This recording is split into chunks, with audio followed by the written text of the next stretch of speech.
Ready? ওয়াকফ আইনের বিরুদ্ধে আমরা দেখলাম যে আপনি সুপ্রিম কোর্টে গিয়েছিলেন। আমাদের দর্শকদের জন্য আপনি কি দেখেছেন, কি হয়েছে, কি কথা হয়েছে একটু বলুন পুলিশ করে। সুপ্রিম কোর্টে আমি গিয়েছিলাম, আমি পূর্বেও জানিয়েছি এই আইনকে রদ করার জন্য দুটো পন্থা।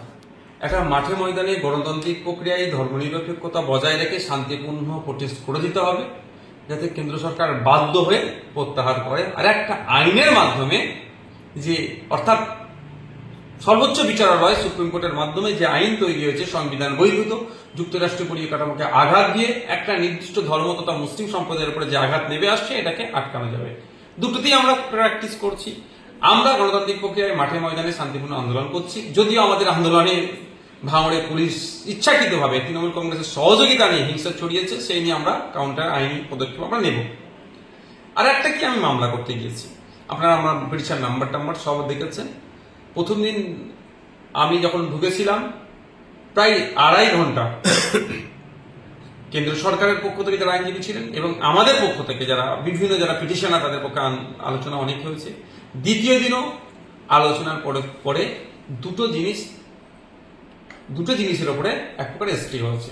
প্রথমটা হচ্ছে কি, সেন্ট্রাল ওয়াকফ কাউন্সিল এবং যে সমস্ত ওয়াকফ বোর্ডগুলো আছে নতুন করে তারা কোনো ফরমেশন করতে পারবে না। যে অভিযোগটা দেখা হয়েছিল যে ইচ্ছাকৃতভাবে ওই সেন্ট্রাল ওয়াকফ কাউন্সিল বা বোর্ডে ভিন্ন ধর্মের মানুষ ঢুকিয়ে, যেটা শুধুমাত্র মুসলিম ভাবেকে আঘাত দিচ্ছে না, যে দ্য রিলিজিয়াস এন্ডোমেন্ট অ্যাক্ট যেটা আছে 1863 সেটাকে যেমন আঘাত দেওয়া হচ্ছে, এবং বিভিন্ন ধর্মীয় সম্পত্তিগুলোকে মন্দির, মসজিদ, গির্জা বা এই ধরনের যেগুলো রিলিজিয়াস এন্ডোমেন্ট আছে সেখানে বলা হচ্ছে, যেমন দ্য উত্তরপ্রদেশ কাশী বৈষ্ণব টেম্পল অ্যাক্ট 1900 কত সালে তৈরি হয়েছে, ওখানে সরাসরি বলা আছে অহিন্দু ওই বোর্ডে থাকতে পারবে না।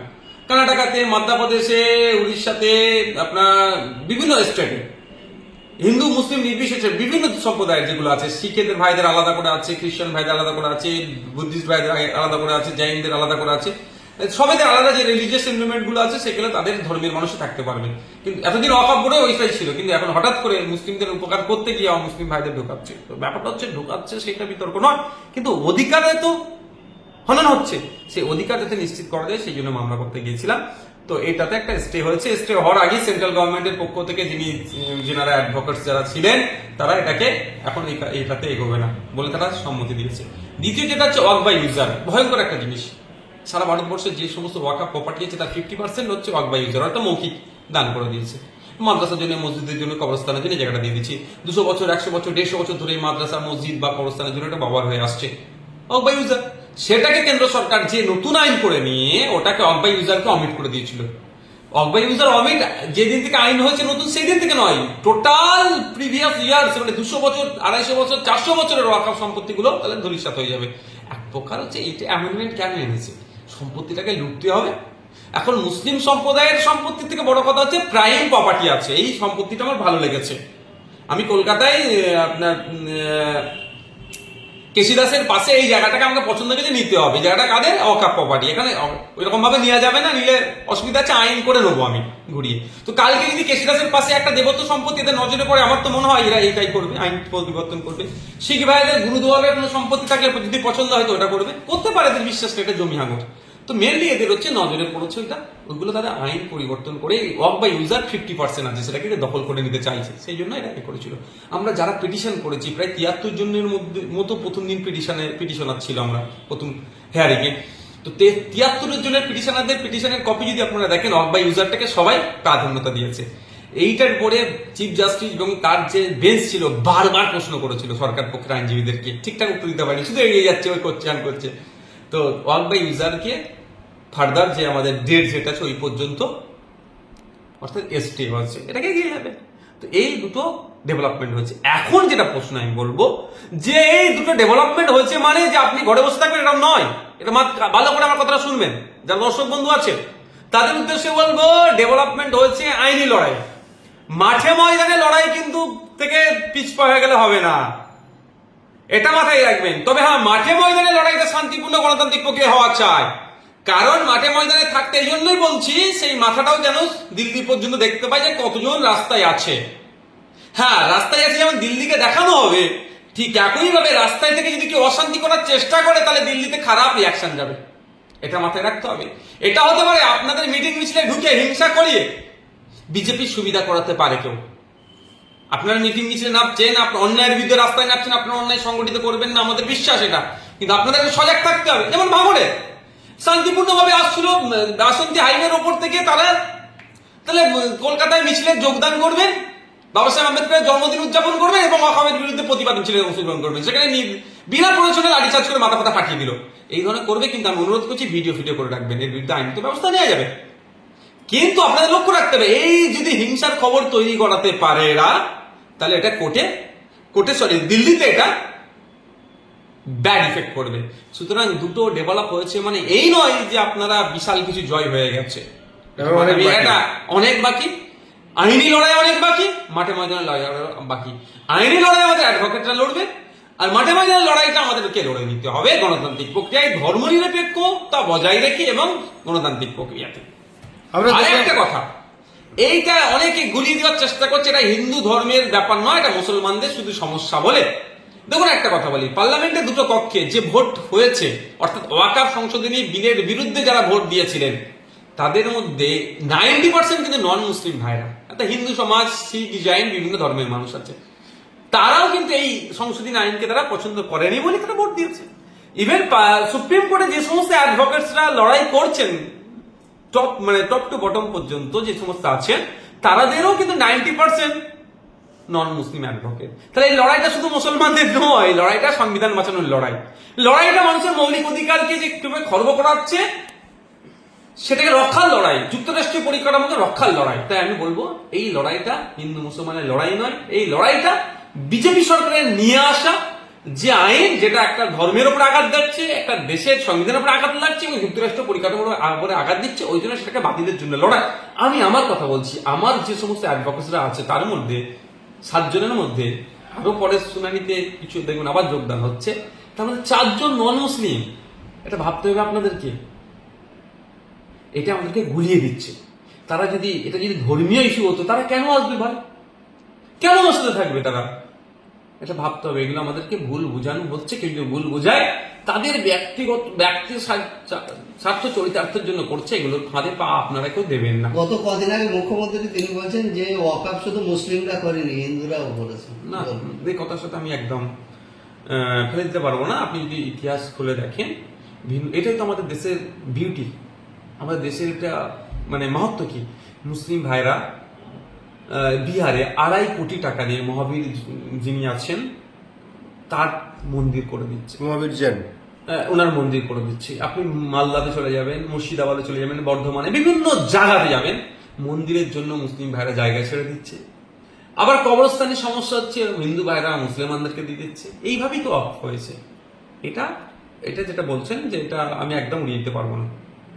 রাত 2টার সময় ওয়াকফ বিল পাশ হলো, 48 ঘন্টার মধ্যে রাজ্যসভায় পাশ হলো, 3 দিনের মধ্যে রাষ্ট্রপতি শাসন করে আইন তৈরি হয়ে গেল। তাহলে যে 7 দিন সময় কোর্ট দিল, কি কারণে দিল, কিসের জন্য দিল, একটু যদি খুলে আমার দেখুন, এই বিষয়গুলো নিয়ে অনেক চর্চা হয়েছে, অনেক আলোচনা হচ্ছে। তখন যে লিগ্যাল প্র্যাকটিসে সব সময় মানুষকে বলার সুযোগ দিতে হয়, তো সেই জন্য 7 দিন টাইম দিয়েছে। বেশ কিছু বিষয় কেন্দ্র সরকারের কাছে তারা জানতে চাইছে। অ্যাফিডেভিট বলেন, যদি আমরা সহজে বলি, অ্যাফিডেভিট করে দেবে। 7 দিন টাইম দিয়েছে, সেটা দেবে। আপনি যতটুকু জানলেন এবং ছিলেন সেই জায়গায় উপস্থিত, কি আপনার ধারণা হয় যে সুপ্রিম কোর্ট এই ওয়াকফ বিলটা টোটাল বাতিল করে দেবে না কারেকশন করে ছেড়ে দেবে? দেখুন, আমি তো সুপ্রিম কোর্টের চিফ জাস্টিস না, আমি তো সবটাই যেগুলো হয়েছে সেগুলো বাতিলের জন্য দিয়েছি। আমার পিটিশনে উল্লেখ আছে এইগুলো বাতিল করতে হবে। কেন করতে হবে, বাতিল করা দরকার, আর কেন করা দরকার বাতিল, সেই জায়গাগুলো আমি দেখিয়েছি। এবার চিফ জাস্টিস যিনি আছেন বা তার অ্যাসোসিয়েট, আরো যেসব 2জন স্বনামধন্য বিচারপতি আছেন সুপ্রিম কোর্টের, ওই যে বেঞ্চ আছে, তারা একটার পর একটা হ্যারিং এ যখন শুনবে, দুপক্ষেরই লজিক শুনবে, যুক্তি দেখবে, সংবিধানের মধ্যে কি আছে না আছে, তারপরে একটার পর একটা হবে আলোচনা। আমাদের রাজ্যের মুখ্যমন্ত্রী মাননীয়া, তিনি মুসলিম দরদি, সংখ্যালঘু মুসলিম দরদি, এটা অনেকেই বলে থাকে এবং এই মাননীয়াও ক্রেডিট নিয়ে থাকে। কিন্তু নওশাদ সিদ্দিকী বিজেপির দালাল, এটা শাসক দলের কিছু লোক বলে থাকে। সেই নওশাদ সিদ্দিকী সুপ্রিম কোর্টে ছুটলেন, অথচ মাননীয়া তিনি মুসলিমদের যে ইমাম মুয়াজ্জিনদের ডেকে আপনি নেতাজি ধরে তিনি বলছেন দিল্লিতে গিয়ে আন্দোলন করুন। কি বলবেন? দেখুন, ব্যাপারটা এখানে একটু ক্লিয়ার করে বলি, চিৎকে চেঁচামেচি করার দরকার নেই। আমি গতকালকে কোর্টের মধ্যে আমি দেখছিলাম ছত্তিশগড় সরকারের পক্ষ থেকে একজন কাউন্সিল দাঁড়িয়েছিলেন, আমি অ্যাডভোকেট। তিনি ছত্তিশগড় সরকারের পক্ষ থেকে এসে ওয়াকাফের সমর্থনে তিনি সওয়াল করছিলেন, বিজেপি শাসিত সরকার। তো আমাকে সত্যি তখন খুব আমাকে দুঃখ লেগেছিল, প্রচন্ড আমি ব্যথা পেয়েছি। কিন্তু বিজেপি একটা রাজ্যের সরকার এসে বিজেপির কেন্দ্রীয় সরকারের আইনের পক্ষে সওয়াল করছে, তাহলে আমাদের রাজ্যের সরকার বিজেপি বিরোধী চরম বলে নিজেকে প্রমাণ করতে চায়। সেইখানে দাঁড়িয়ে ওয়াকাফের বিরোধিতা করে সওয়াল করলো না। যারা যেখানে পথে ঘাটে ওয়াকাফ নিয়ে বিরোধিতা করে মিটিং মিছিল করছেন, তাদের উদ্দেশ্যে আমার একটাই বার্তা, কেন্দ্র সরকারের এই ভুলে চরম বিরোধিতা করতে হবে গণতান্ত্রিক প্রক্রিয়াতে। কোনোভাবে এই আইনকে বাস্তবায়ন হতে দেওয়া যায় না। গণতান্ত্রিক প্রক্রিয়ার সর্বোচ্চ লড়াই আমাদেরকে দিতে হবে। সাথে সাথে এই লড়াইটা একটু সহজতর হয়ে যাবে যদি 10.5 কোটি জনগণের জনপ্রতিনিধি যদি সুপ্রিম কোর্টে যায়, অর্থাৎ সরকার যদি যায়, এটা যাতে আমাদের সরকার যায়, সেই জন্য সম্ভবত 5 দিনের একটা টাইমও আছে। এই 5 দিনের মধ্যে যদি কোনো সুযোগ আছে মনে হয়, তো যদি আবার আগামীতে থাকতে পারে নিশ্চিতভাবে, তো যদি সরকার যায়, এটা পজিটিভ হবে আমাদের জন্য।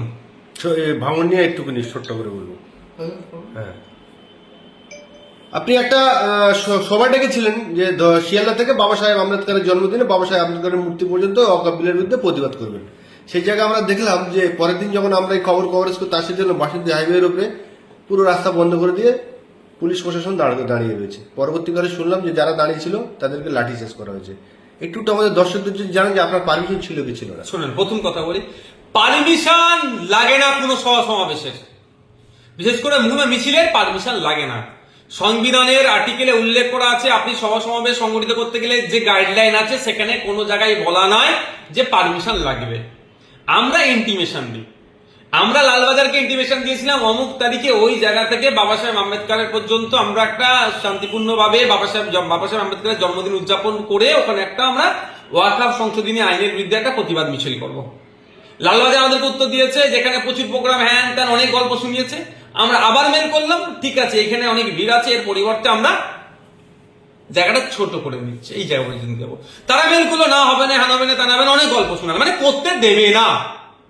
আমরা আবার প্রোগ্রাম মেল করলাম যে আমরা এখানে করছি, এই জায়গা পর্যন্ত করছি, আমরা দায়িত্বশীল নাগরিক হিসেবে আমরা এইগুলো করছি, এটাই লাস্ট। তারপরে আর কোনো আসেনি যে আপনারা করতে পারবেন না বলে ফাইনাল কিছু আসেনি। তবে ফাইনাল ওনার দেওয়ার, আমি বললাম, আমি আবারও বলছি, এরকম রাইট নাই পুলিশের।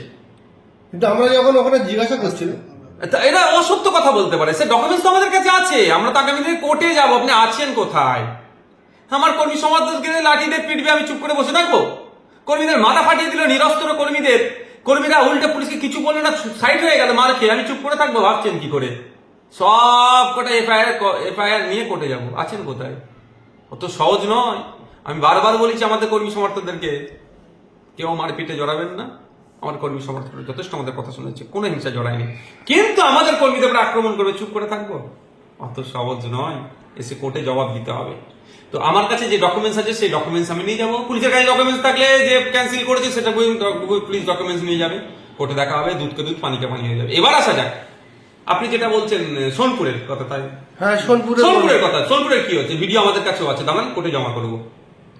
একটা লাঠিচার্জ করতে গেলে কি অ্যানাউন্সমেন্ট করতে হয়, কি করতে হয় না করতে হয়, আমরা একটু আইনে বুঝি। আমরা উকিলের সাথে উঠা বসা করছি, গায়ে ঘাড় ঘেসছে তো কিছু আইন বুঝি। সে কি অ্যানাউন্সমেন্ট কি হয়েছে না হয়েছে সবটা দেখবো। আর আমাদের থেকে ভিডিও ফুটেজ আছে, যখন আমাদের লিডার্সরা মাঠের মধ্যে থেকে দাঁড়িয়ে বলছে বাইরে কেউ করছে, বাইরে দরকার লাগলে ভিডিও ছবি করো, সিসি ক্যামেরা আছে, ওখানে তৃণমূল হিংসা করছে, এই বলতে দেখি আমাদের এই মাঠ থেকেই ভিডিও হচ্ছে যখন আগুন জ্বলছে। তখন তো লোকেরা আমাদের মাঠের মধ্যে, বাইরে আগুন জ্বললে কি করে? আমি চ্যালেঞ্জ করছি তৃণমূল কংগ্রেসের হোক বা পুলিশকে হোক, আপনারা দেখছেন অনেক পুলিশ ভিডিও ছেড়েছে যে গাড়ি ভাঙচুর হচ্ছে, ভিডিও ছেড়েছে, কিন্তু আগুন লাগিয়েছে ভিডিও ছাড়েনি কেন? আমি একটা কথা মমতা ব্যানার্জির উদ্দেশ্যে বলছি, মাননীয়ার উদ্দেশ্যে, যে আপনি এই শওকত মোল্লাদের কথা শুনে, কিছু ভাঙড়ের পুলিশের কথা শুনে আইএসএফ কে মোটেও দেখে দেবেন না। আপনাকে শ্রদ্ধা সম্মান করি এই জন্যই যে আপনি লড়াই করে একটা জায়গায় গিয়েছেন। আমরাও বিরোধী আসনে আছি, আমরাও লড়াই করে সমাজে ন্যায়কে প্রতিষ্ঠা করতে যাচ্ছি। আশা করছি আপনি যারা লড়াই করেন, গণতান্ত্রিক প্রক্রিয়ায় শান্তিপূর্ণ লড়াই করেন, তার সাথে আপনার মতপার্থক্য থাকলেও তাদের লড়াইকে আপনি সম্মান দেবেন। আশা করছি আপনার কাছে এটাই। আমি আপনার কাছে আশা করবো মমতা ব্যানার্জি মহাশয়ের কাছে যে আপনি আপনার কোর টিম পাঠান ভাঙড়ে, সিসিটিভি ফুটেজ আগে পরে চেক করুন, রাজারহাটের দিক থেকে বা আপনার ওইদিকে ক্যানিং এর পার থেকে, আরে বাবা কুলটি কুলটি কুলটি ওইদিকে যারা এসেছে তৃণমূলের কারা বা কোন গাড়িগুলো এসেছিল সেইগুলো একটু সিসিটিভি গুলোকে দিয়ে চেক করতে বলুন, আর আগুন লাগানোর ভিডিওটা নেওয়ার চেষ্টা করুন। পুরাতন বাইকগুলো, এটা আমাদের খবর আসছে, আমি সত্যতা এখন বলতে পারবো না এটা পুরাতন কি নতুন। আমি এটাও খবর পেয়েছি যে ভাঙা ফুটো বাইকগুলো নিয়ে এসে ওখানে লাগিয়ে রাখেছে। এটা সত্যতা আমার কাছে নেই কোনো প্রমাণ, কিন্তু সূত্র মারফত খবর পেয়েছি। তাহলে সত্যতা জানতে গেলে ওই সময় থানার ভিডিও রাখবে। মমতা ব্যানার্জি মহাশয় যদি কোর্ট টিম পাঠিয়ে থানার যে সিসিটিভি গুলো আছে, কোন বাইকগুলো বার করেছিল থানা থেকে বা ওইখানে যে বাইকগুলো ছিল ওই সময় ওর আগে বাইকগুলো রেখেছে, তো কারা বাইক নিয়ে এসেছে সেগুলো ধরা যাবে। আর একটা চক্রান্ত বলছি, আমাদের তো বিজয়গঞ্জ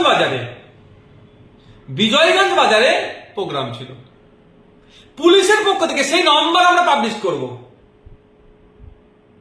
কোন কে ফোন করেছে না করেছে সব ডকুমেন্টস আছে, সাথে সাথে আমরা সময় সব কোর্টে যাবে। আমাদের প্রোগ্রামের পারমিশন কোথায় ছিল, ওইখানে কারা ঢুকিয়েছে, কি করেছে, সব সাথে সাথে সময়ের সাথে সাথে আমরা কোর্টে পাঠাবো। কারণ বলছে এটা পুরো পরিকল্পিত, লোকাল কিছু পুলিশ মিলে আর শওকত মোল্লার দায়িত্ব নিয়ে এগুলো হিংসাগুলো করিয়ে আমাদের মেন দায়িত্বশীল যারা আছে তাদের নামে মামলা দেওয়ার চেষ্টা করেছে। যে রাহুল সকাল থেকে, যে যদু আসাদুল সকাল থেকে, কারণ ভাঙড়ের মানুষ থেকে না আসবে না বলেই দেওয়া হচ্ছিল, ওখানে প্রোগ্রাম করবে বিজয়গঞ্জ বাজারে, ভাঙড়ে করবে। যারা রাস্তায় এসে গিয়েছিল আমাকে ফোন করে অনেক মানুষ হচ্ছে, আমরা ফোন করছি আমাদের অফিস থেকে, যা ভাই তুমি ওখানে যাও, ওদেরকে বোঝাও যে অন্য রাস্তা দিয়ে আসতে পারলে আসবে, নাহলে বাড়ি ফিরে যাওয়ার জন্য না। উত্তেজিত মানে চিৎকার চেঁচামেচি হচ্ছে, পুলিশ মানে লাঠিচার্জ করবে। আমি ফোনটা পুলিশকে দাও, আমি পুলিশকে বলছি একটু ধৈর্য ধরুন, আমি তাদেরকে পাঠাচ্ছি। এই ধরনের পুলিশের সাথে আমি কথা বলেছি, এবং লাউড স্পিকারের মাইকে ফোনটা দাও, কেউ উত্তেজিত হবেন না, কেউ ফাঁদে পা দেবেন না, অনেক কথা বলেছি, আপনাদের কাছেও রেকর্ড আছে। সবগুলো কোথায় নিয়ে যাব, সব কোর্টে নিয়ে যাব।